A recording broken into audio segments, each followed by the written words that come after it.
Pengemplang BLBI banyak tingkah dan bacot, akhirnya dicopot. Jokowi perintahkan percepat sita aset para obligor. Dilansir dari tulisan Panjat H dari laman siwar.com. Nanti pada saat rakyat marah, kita akan membuat petisi bubarkan MPR. Apakah itu salah? Tidak. Itu hak rakyat, karena kedaulatan tertinggi ada di tangan rakyat. Nah, jadi ceritanya itu begini. Bank Intan yang diketahui pemiliknya adalah Fadel Muhammad ternyata masuk dalam daftar obligor BLBI.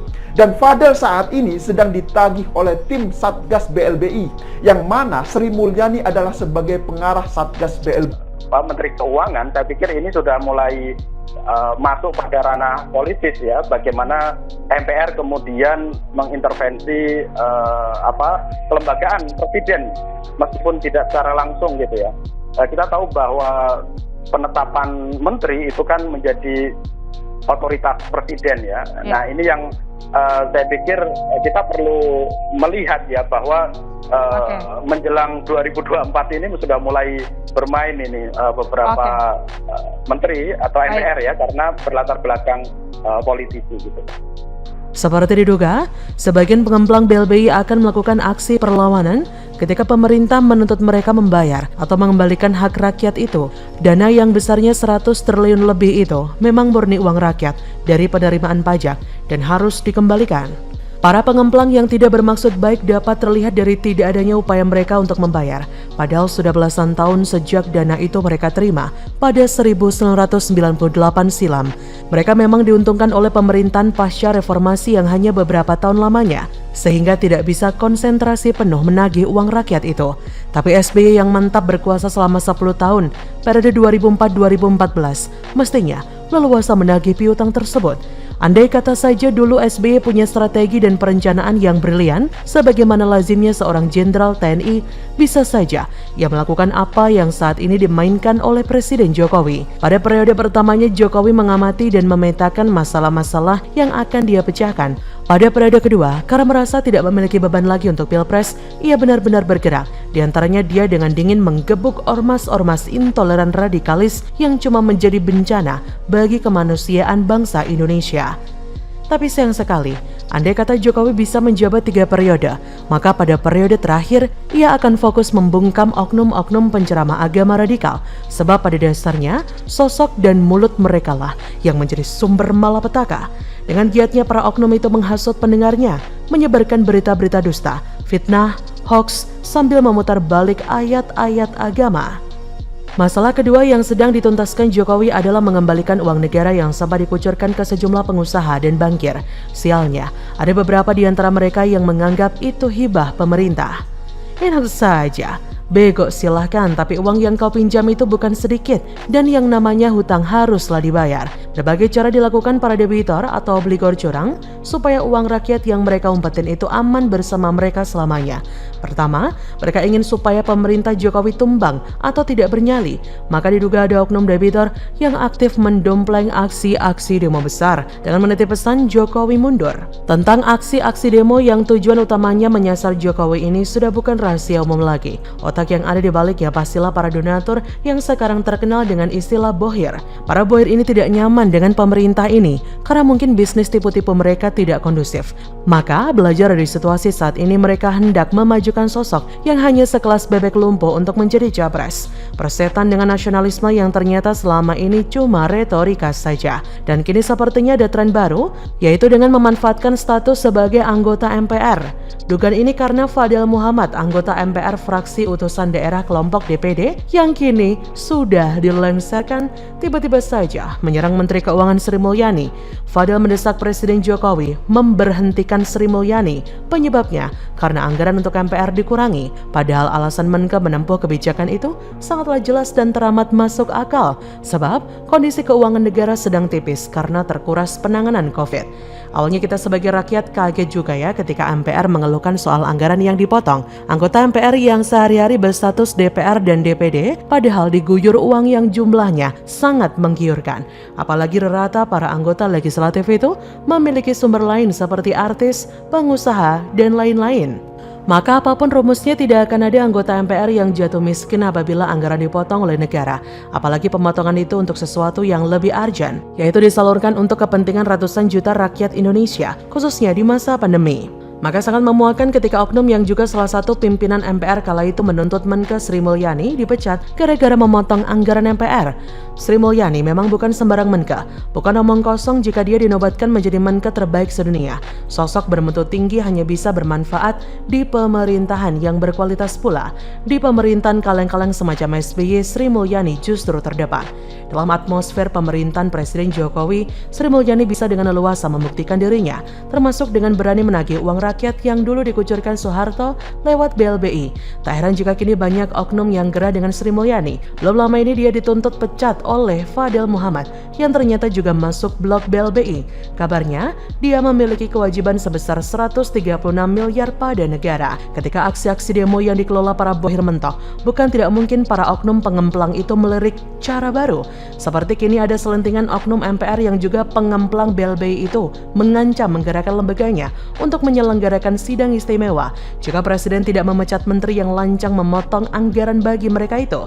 Sepertinya memang kondusif mengingat pucuk pimpinan lembaga tertinggi itu kini jadi jongosnya si Gubernur Formula E. Maka pemerintah sebaiknya menjadikan momen seperti ini untuk semakin cepat dan tegas menarik uang itu dari para pengutang nakal. Sebab jika memperhatikan gelagat yang ditunjukkan oknum-oknum, sepertinya memang tidak ada niat baik untuk mengembalikan uang rakyat itu. Mereka tampaknya hanya menunggu pemerintah berganti supaya uang itu abadi di kantong mereka. Bagaimana menurut Anda?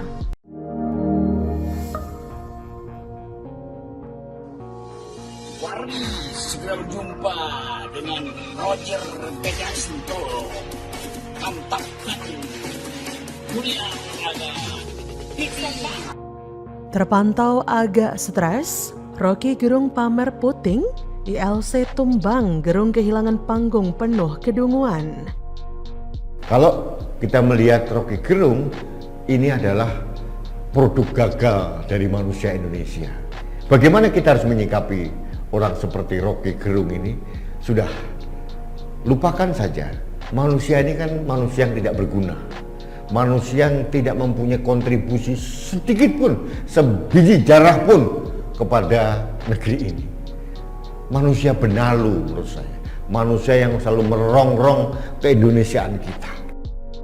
Pengamat serba bisa, Rocky Gerung makin ruwet setelah mengunggah video bertelanjang dada menampilkan putingnya di usia lanjut usia atau lansia. Video Rocky Gerung makin ruwet pamerkan puting dadanya di usia lansia ramai diperbincangkan di jagat maya. Pada usianya yang 63 tahun termasuk lansia itu, Rocky makin ruwet dengan tampil bertelanjang dada, memamerkan puting dadanya dengan kulit kisut tanpa rasa malu. Netizen bertanya-tanya dengan komentar yang didominasi nada miring seketika menyambar.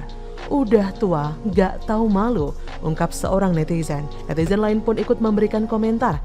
Ini toh yang bilang Indonesia tidak baik-baik saja, kayaknya dia yang tidak baik-baik, makin ruwet. Bahkan netizen dengan nama akun @tukang_roso_ juga memberikan komentar. Menurutnya, Rocky Gerung menjadi kompresor sudah nggak laku. Jadi pengamat politik seperti orang ODGJ, Tukang Rosok pun memberikan usulan untuk alih profesi saja menjadi petinju. Siapa tahu jadi pejantan tangguh. Kasian juga sih ya, Mbah Rocky Gerung ini sepertinya agak terganggu mentalitasnya. Apa sekarang sudah nggak ada panggung politik untuknya? Semacam ILC, sehingga ia jadi seperti itu. Entahlah, tapi dengan hal semacam itu bisa saja terjadi. Pasalnya selama ini dia mencari pundi-pundi uang dari on air di TV, naik panggung ke panggung, bahkan diundang para buzzer oposisi dungu pun ia sanggupi untuk bisa bertahan hidup. Sebegitu menyedihkannya ya nasib orang yang katanya profesor filsafat itu. Rocky Gerung ini sering sekali mendungu-dungukan objek yang ia buat sendiri dengan logikanya yang sempit namun mau dianggap luas. Katak yang hidup dalam tempurung merasa bahwa cakrawalanya, ya tempurungnya itu, merasa memiliki cakrawala, tapi ternyata Rocky Gerung adalah katak dalam tempurung. Lumayan bener ya biramangnya. Atau memang Rocky dilahirkan untuk menjadi pecundang dan gelandangan politik?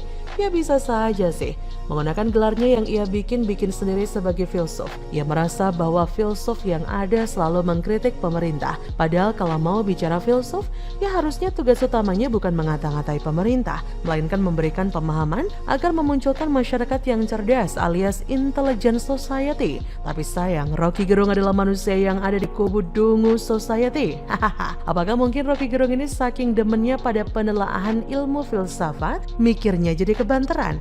Gak kuat ya om, akhirnya menjadi miring sebelah otaknya. Dan sekarang, melihat kondisi si pendaki gunung ini memang sepertinya sangat kesepian, hidupnya hampa. Maka ketika dia berespon, hanyalah kehampaan yang dimunculkan. Awalnya saya sih kesal dengan orang semacam ini. Tapi lama-kelamaan, kok saya kasihan ya? Ekspektasi yang terlalu tinggi kepada sesuatu yang dimiliki Rocky pun mulai pudar. Contohnya apa? Contohnya ya adalah ekspektasi Rocky kepada Prabowo yang selalu oposisi kepada Jokowi. Tapi setelah Jokowi tidak bisa ditolak, ekspektasinya itu mulai bergesekan dengan realita. Ekspektasi dan realita adalah dua realisme yang berimbang. Tapi kalau kita lebih berpihak pada ekspektasi, di sanalah gangguan mental mulai terjadi. Seolah tidak percaya, Rocky mulai membantai dan mendungu-dungukan semuanya, baik dari Prabowo ataupun Jokowi, baik dari pendukungnya ataupun jajaran pemerintahan. Semua dimaki oleh dirinya. Sudah terlihat kan bagaimana efek gangguan mental itu?